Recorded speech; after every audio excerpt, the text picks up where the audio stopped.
చందమామ చుట్టూ ప్రదక్షిణను విజయవంతంగా పూర్తి చేసుకున్న ఆర్టెమిస్ 2 మిషన్ తిరుగు ప్రయాణంలో ప్రపంచాన్ని ఉక్కిరిబిక్కిరి చేసిన ఏకైక అంశం ఒరాయన్ వ్యోమనౌక ఉష్ణ కవచం. దానినే ఇంగ్లీష్ లో హీట్ షీల్డ్ అని అంటుంటారు.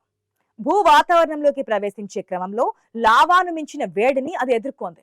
అసలు ఇంతటి భయంకరమైన వేడిని వ్యోమనౌక తట్టుకోగలదా?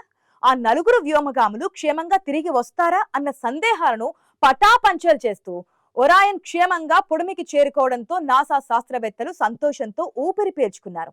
10 రోజుల్లో సుమారు 11 లక్షల కిలోమీటర్ల సుదీర్ఘ ప్రయాణాన్ని పూర్తి చేసుకున్న ఒరాయన్ కు ఎదురైన ఆఖరి అగ్ని పరీక్షే రీఎంట్రీ.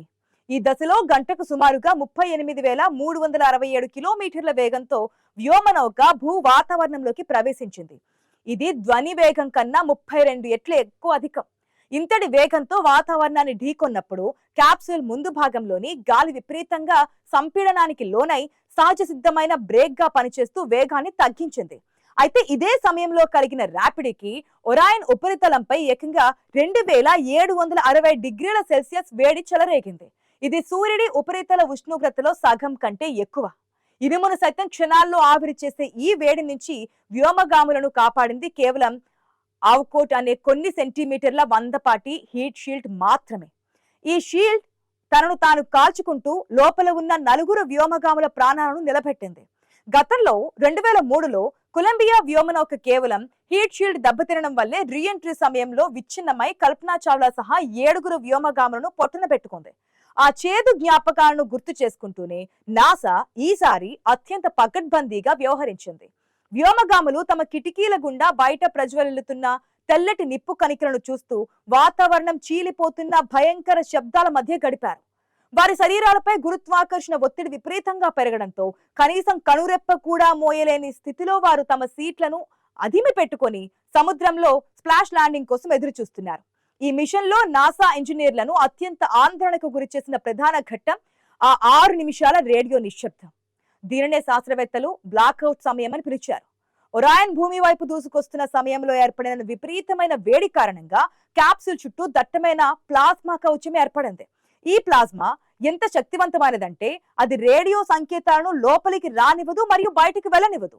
దీనివల్ల భూమిపై ఉన్న మిషన్ కంట్రోల్ కు మరియు అంతరిక్షంలో ఉన్న వ్యోమగాములకు మధ్య ఉన్న అన్ని సంబంధాలను పూర్తిగా తెగిపోయాయి.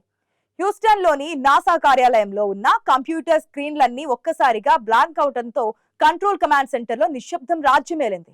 ఆ 6 నిమిషాల పాటు ఆ 4 వ్యోమగాములు అనంత విశ్వంలో దిక్కులేని వారిగా మిగిలిపోయారు. వారికి భూమి నుంచి ఎలాంటి సహాయం అందదు. కనీసం సమాచారం కూడా పంపడం సాధ్యం కాదు. హీట్ షీల్డ్ సరిగ్గా పనిచేస్తుందా? క్యాప్సూల్ లోపల ఉష్ణోగ్రతలు అదుపులోనే ఉన్నాయా? వ్యోమగాముల గుండె కొట్టుకుంటుందా అన్న ప్రశ్నలకు సమాధానం కేవలం ఆ నిశ్శబ్దం వీడిన తర్వాతే దొరుకుతోంది. గతంలో ఆర్టెమిస్ 1 మిషన్ సమయంలో హీట్ షీల్డ్ నుండి కొన్ని ముక్కలు ఊడిపోవడంతో శాస్త్రవేత్తలు అప్రమత్తమయ్యారు. అందుకే ఈసారి నాసా తన వ్యూహాన్ని మార్చి స్కిప్ రీఎంట్రీని పక్కన పెట్టి నేరుగా భూ వాతావరణంలోకి దూకించేలా ప్లాన్ చేసింది. దీనివల్ల వేడి ఒత్తిడి ఎక్కువగా ఉన్నప్పటికీ హీట్ షీల్డ్ లోపల గ్యాస్ పేరుకుపోయి ముక్కలు ఊడిపోయే ప్రమాదాన్ని నిలువరించగలిగారు. ఆ 6 నిమిషాల నిశ్శబ్దం గెలుపా లేక ఓటమా అని తేల్చి చెప్పే అగ్నిగుండంలా మారింది. మిషన్ కంట్రోల్ రూమ్ లో ఉన్న శాస్త్రవేత్తలు తమ ప్రాణాలను అరచేతిలో పెట్టుకొని సెకండ్ల ముళ్ల వైపు చూస్తూ గడిపారు. ఒరాయన్ క్యాప్సూల్ భూ వాతావరణంలోకి కింది పొరల్లోకి చేరుకుంటున్న కొద్దీ గాలి సాంద్రత పెరిగి వేగం క్రమంగా తగ్గింది. దాదాపుగా 7,600 మీటర్ల ఎత్తుకు చేరుకున్నప్పుడు ఆ ప్లాస్మా కవచం నెమ్మదిగా తొలగిపోయింది. సరిగ్గా అప్పుడే రేడియో సంకేతాలు మళ్లీ పునరుద్ధరించబడ్డాయి. హ్యూస్టన్, మేం క్షేమంగా ఉన్నాం అనే వ్యోమగాముల స్వరం వినపడగానే నాసా కార్యాలయంలో హర్షాతిరేకాలు మిన్నంటాయి. కానీ అసలు సవాలు అప్పుడే మొదలైంది. సముద్రంలో ల్యాండ్ అవ్వడానికి ముందు క్యాప్సూల్ వేగాన్ని దశల వారీగా విపరీతంగా తగ్గించాల్సి ఉంటుంది. ఇందుకోసం వరుస క్రమంలో పారాచూట్లు విచ్చుకున్నాయి. మొదట 2 చోట్ల డ్రోగ్ పారాచూట్లు విచ్చుకొని క్యాప్సూల్ ను స్థిరపరిచాయి.